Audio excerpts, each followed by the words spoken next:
নিৰ্ধাৰণৰ পিছত চৰকাৰে পঞ্চায়ত, আঞ্চলিক পঞ্চায়ত আদি পুনৰ সীমা নিৰ্ধাৰণৰ কাৰ্যসূচী হাতত লৈছে। সেই মৰ্মে তেখেতসকলে ইতিমধ্যে এখন খচৰা প্ৰকাশ কৰিছে। এই খচৰা প্ৰস্তাৱ মৰ্মে তেখেতসকলে অৰ্থাৎ চৰকাৰে ৰাণী উন্নয়ন খণ্ডক স্থানান্তৰ কৰি ছয়ানী ব্লকৰ লগত, ছয়ানী উন্নয়ন খণ্ডৰ লগত বৰঝাৰত স্থিত যিটো ছয়ানী উন্নয়ন খণ্ড একলগ কৰি তেওঁলোকে উন্নয়ন খণ্ডটো পুনৰ সীমা নিৰ্ধাৰণ কৰিব বিচাৰিছে।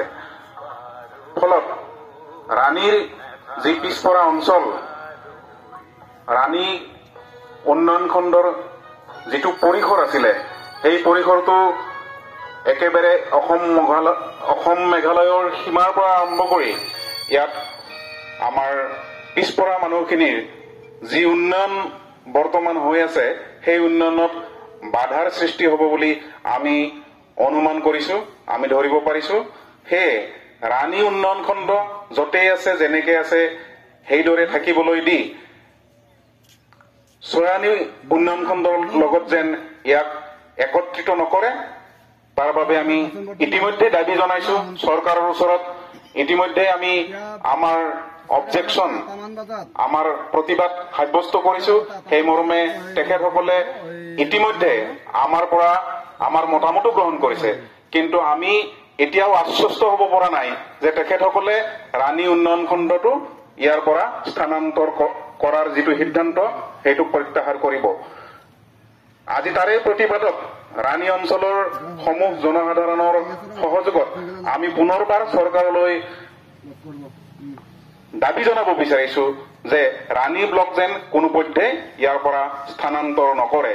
আৰু সেই প্ৰতিবাদী সমদলৰ আজি আৰম্ভণি হ'ব। ৰাণী উন্নয়ন খণ্ড আমাক লাগিব, ৰাণী উন্নয়ন খণ্ড আমাক লাগিব,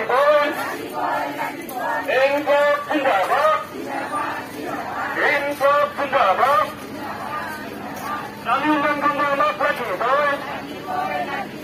ৰানী উন্নয়ন খণ্ড আমাক লাগিব,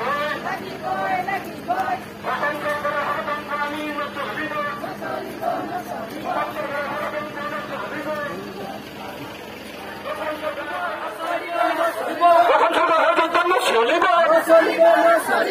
অসম চৰকাৰ হায় হায়, অসম চৰকাৰ হায় হায়,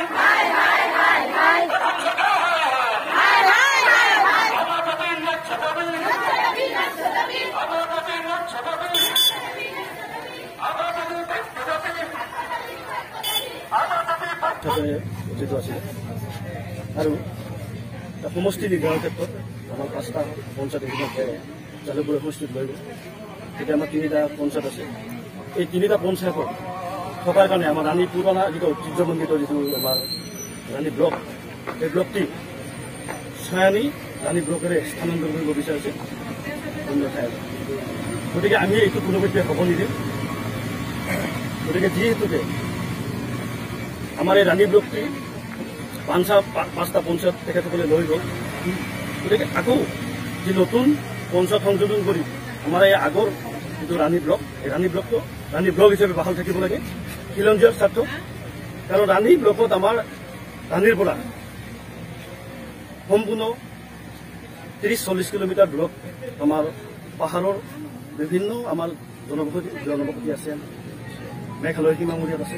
গতিকে তেখেতসকলে খোজকাঢ়ি 30-40 কিলোমিটাৰ আমাৰ ৰাণী ব্লকলৈ খোজকাঢ়ি আহে।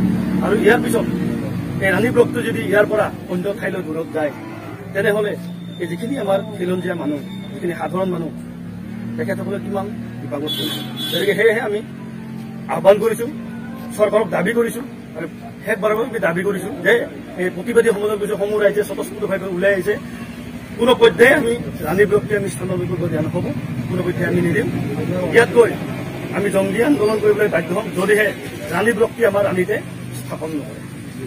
আচলতে কিছুমান মানুহৰ নিষ্ঠৰ স্বাৰ্থৰ কাৰণে আচলতে ৰাণী উন্নয়ন খণ্ড আজি স্থানান্তৰ কৰিব বিচাৰিছে চৰকাৰখনে। আৰু চৰকাৰখনক আমি এটা কথা স্পষ্টকৈ সকিয়নি দিব বিচাৰিছোঁ, ৰাণী কাৰো বাপেকৰ পৈতৃক সম্পত্তি নহয়।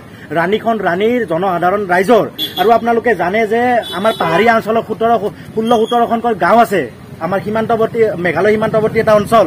সেই ৰাইজৰ কি আজি দুৰ্দশা হ'ব? তেওঁলোকে যদি খোজকাঢ়ি যদি ৰাণীলৈকে যদি আহে, তেওঁলোকৰ 4 পৰা 5 ঘণ্টা লাগে আজি। যদি ছয়ানী ব্লকৰ লগত তেওঁলোকে যদি অন্তৰ্ভুক্ত কৰি দিয়ে, তেওঁলোকৰ কিমান ঘণ্টা লাগিব? প্ৰায় 50 পৰা 60 কিলোমিটাৰ দূৰত্বত গৈ পেলাই এটা উন্নয়ন খণ্ডত তেওঁলোকে এখন কাগজ জমা দিব লগা হ'ব।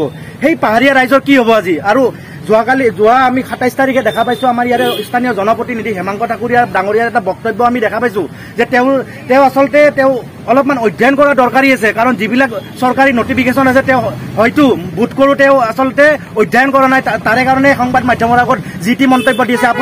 আপুনি ভাবক, আপোনালোকে ৰাইজৰ এটা জনপ্ৰতিনিধি, আপোনালোকে ৰাইজৰ স্বাৰ্থত থাকি কাম কৰক। আৰু আমাৰ ৰাণীৰ ৰাইজে জানে আপোনালোকক কেনেদৰে প্ৰত্যুত্তৰ দিব লাগে। আৰু যি পূৰ্বৰ এগৰাকী আমাৰ বিধায়ক আছিলে ৰমেন্দ্ৰ নাৰায়ণ কলিতা, নিমাতী গুলিৰ ভাও ধৰিছে বৰ্তমান। তেওঁ কোনো ধৰণৰ ৰাণীৰ ৰাইজৰ লগত তেওঁ কি কথা পাতে? আগতে ভোটৰ কাৰণে তেওঁলোকে 25-30 বছৰ ইয়াতে শাসন কৰিলে, তেওঁলোকে আহিছিলে, কিন্তু এতিয়া বৰ্তমান ৰাণীৰ ৰাইজৰ দুৰ্দশা হোৱাৰ কাৰণে কোনো ধৰণৰ তেওঁলোকৰ স্থিতি নাই। আৰু আমি এটা স্পষ্ট সকিয়নি দিব বিচাৰিছোঁ ইয়াৰ আপোনালোকৰ জৰিয়তে যে আমি কিন্তু ৰাণী উন্নয়ন খণ্ড আমি কোনোপধ্যে আমি যাব নিদিওঁ, লাগিলে আমি তেজ দিম, কিন্তু ৰাণী উন্নয়ন খণ্ড কোনোপধ্যে আমি এৰি নিদিওঁ। একদম স্পষ্ট সকিয়নি এইটো। কেনেকে লৈ যাব পাৰে তেখেতসকলে? ৰাণীত ইমান সমস্যা আছে, আজিলৈকে সমাধান কৰিব পৰা নাই, অৰ্থাৎ উন্নয়ন খণ্ডটো কোনোবাত আঁতৰাই লৈ যাব। আপোনালোকে চাওক, পাহাৰীয়া অঞ্চল আমাৰ ৰাণীত যিখিনি গাঁও আছে, 15-16খন গাঁও, সেইখিনি গাঁৱৰ এতিয়া ভয়ানক সৃষ্টি হ'ব। কাৰণটো হ'ল মেঘালয় বৰ্ডাৰত আছে, সীমান্তৱৰ্তী অঞ্চলত আছে। এতিয়া মেঘালয়ে হস্তক্ষেপ কৰিব চেষ্টা কৰিব তেখেতসকলক, সেইবিলাক বস্তু আমি ভাবিব লাগিব। এতিয়া হঠাৎ উন্নয়ন খণ্ডটো নিয়াৰ লগে লগে আমাৰ বহুত পৰিস্থিতিৰ সন্মুখীন হ'ব লগা হ'ব। গতিকে আমি তিল মানুহ আমি মাটি ইয়াৰ পৰা লৈ যাব নিদিওঁ, উন্নয়ন খণ্ডৰ মাটি এক টুকুৰা লৈ যাব নিদিওঁ। আমি উন্নয়ন খণ্ড ইয়াতে থাকিবই লাগিব, আমি সেইখিনি সম্পূৰ্ণ দাবী জনাইছোঁ। আৰু ইয়াতকৈ আমি ভয়ানক সৃষ্টি কৰিম। যিদিনা আমাৰ ইয়াতে উন্নয়ন খণ্ড আঁতৰাব চেষ্টা কৰিব আহিব চৰকাৰে, সেইদিনা আমি প্ৰত্যেক মুখত দিম কিন্তু।